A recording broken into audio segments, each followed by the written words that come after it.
when the bear and the lion and the eagle come into conflict in the holy city, then the end of the world is here. And he said, Russia, the bear, and the United States, the eagle, and Israel, the lion, are in conflict in Jerusalem right now, and the end is here.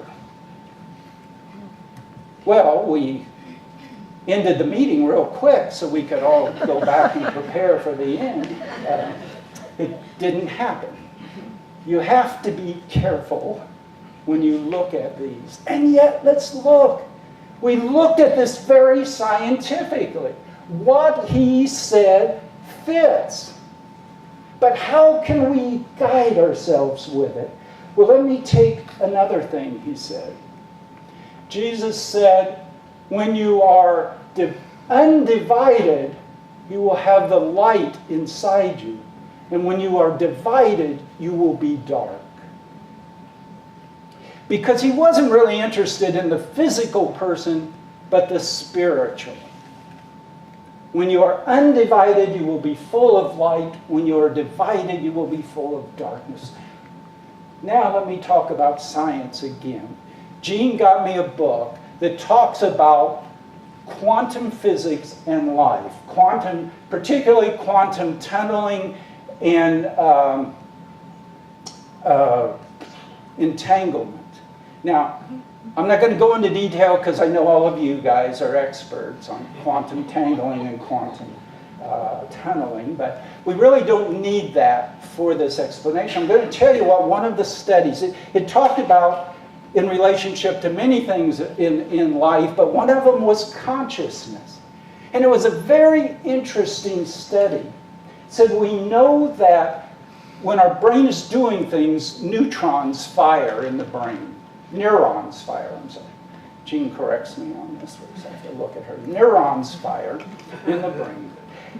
They've also done studies that show that electromagnetic fields cause those neurons to fire together in harmony, if you will.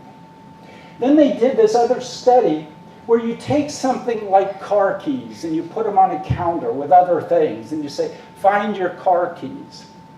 And people will be looking, but they don't yet recognize their car keys. Now they're seeing them because the light is striking them, the light's going back into their eyes, they're seeing them, but they don't yet recognize them.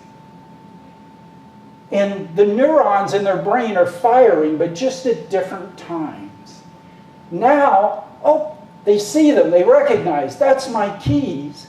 And now, those same neurons, it's not new ones, it's not different ones, those same neurons fire, but they all fire together.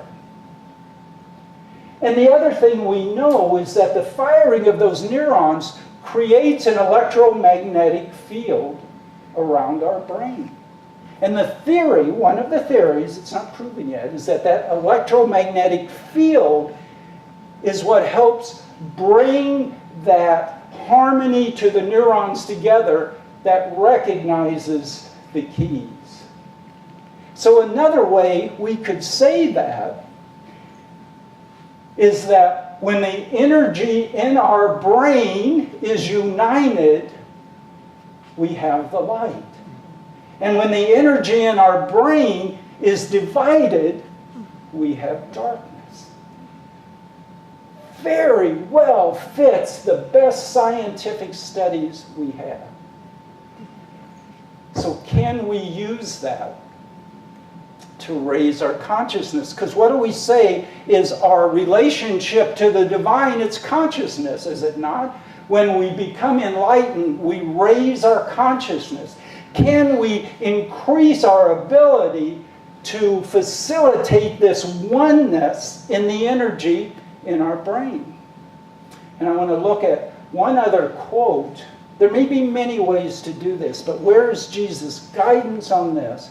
And he says, when he's talking about finding the kingdom, well, let me go back a minute and say, in using that information to find enlightenment, and remember Pope John Paul many years ago said, heaven is not a place, It's a state of mind, something we knew already. And as Jesus talks about that, the kingdom of heaven, he's talking about that. And when people are asking him, how do you find that? When is it going to come? When is the kingdom going to come? He said, it's already here and you don't recognize it. What you seek is all around you, but you don't see it. He says, when you recognize what is in front of your eyes, all of the mysteries will be revealed to you. Now think about that.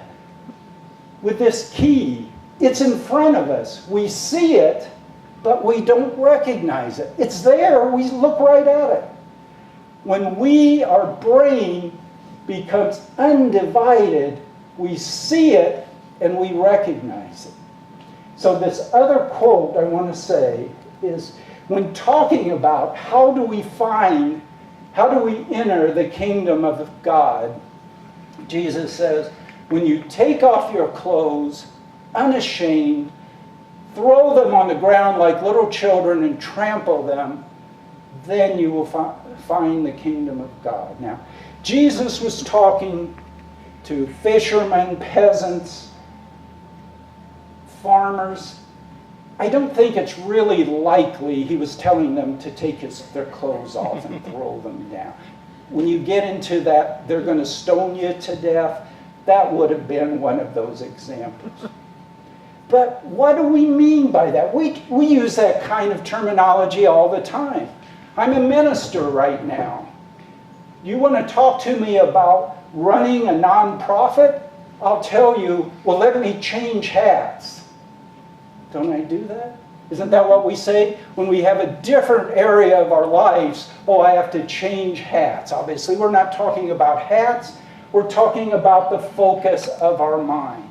So for thousands of years, people have used that. Our clothes is this outer stuff, not the real part. So when he's talking about taking off your clothes, he's talking about what Jenny talked about last time, about not being concerned with all these worries and problems that are out there, but focusing on the moment. He's talking about what Tim spoke of.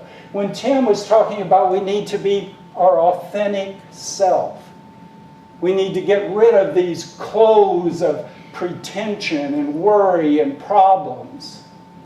So is this just a saying that a knowledge we all know? Then are we seeing the kingdom right now? And this is where I think we have to pay close attention. Because he said a little more than what's normally said. He said, when you can strip off your clothes without being ashamed, you have to know that all of this other stuff isn't really you. You have to be willing to look out to everybody, to say to everybody, this isn't the me. You know, when you meet somebody, what do? What you do for a living is not you. You have to unashamedly strip that off. But then he goes further. He says you have to throw it on the ground. You have to trample it like a little child. In other words, you have to let go of all of this in joy, in excitement, in playing, and understand that we are truly the children of the divine, and we have every right to enjoy and luxuriate in the beauty of being who we really are. Thank you.